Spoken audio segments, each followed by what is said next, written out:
عقل مندی اور دور اندیشی سے متعلق حضرت رسول خدا نے فرمایا،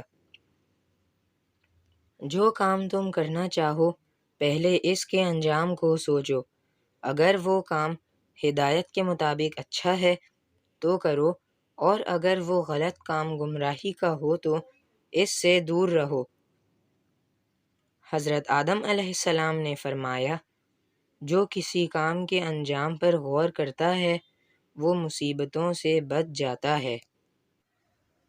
حضرت علی علیہ السلام نے فرمایا، جو عقل مندی کو کام میں لا کر دور تک سوچتا سمجھتا اور غور و فکر کرتا ہے وہ اپنی کمر کو مضبوط کرتا ہے، جو ایسا نہیں کرتا وہ برباد ہو جاتا ہے۔ سب سے عقل مند وہ ہے جو کسی کام کے کرنے سے پہلے اس کے نتیجے پر بہت زیادہ سوچے اور غور کرے۔ عقل مند وہ ہوتا ہے جو دنیا کی خواہشوں سے دھوکہ کھا کر آخرت کے کام نہیں چھوڑتا، اور صرف اپنی رائے کو کافی نہیں سمجھتا، اپنی بری خواہشات کو روکتا ہے اور ان کو قابو میں رکھتا ہے۔ تجربات کو یاد رکھنا عقل مندی اور دور اندیشی ہے۔ اصل دور اندیشی یہ ہے کہ عملاً ہر کام میں خدا کی اطاعت کرو اور نفس کی بری خواہشوں کو رد کر دو، شبہات کے وقت قدم آگے نہ بڑھاؤ۔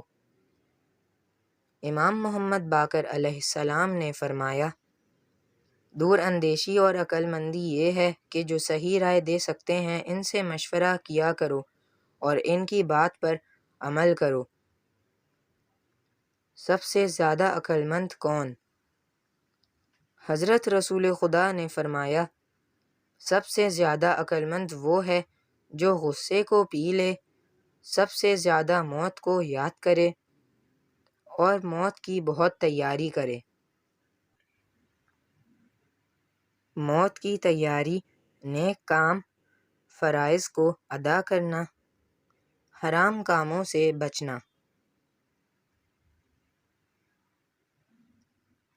حضرت علی علیہ السلام نے فرمایا، سب سے زیادہ عقل مند وہ ہے جو دنیا سے سب سے کم راغب ہے، یعنی دنیا کا کم سے کم شوقین ہے، دنیا کو معمولی چیز سمجھتا ہے، اس کا اوڑھنا بچھونا آخرت کی فکر اور صبر کرنا ہے، جو اپنے وعدے پورے کرتا ہے اور آج کا کام کل پر نہیں ڈالتا۔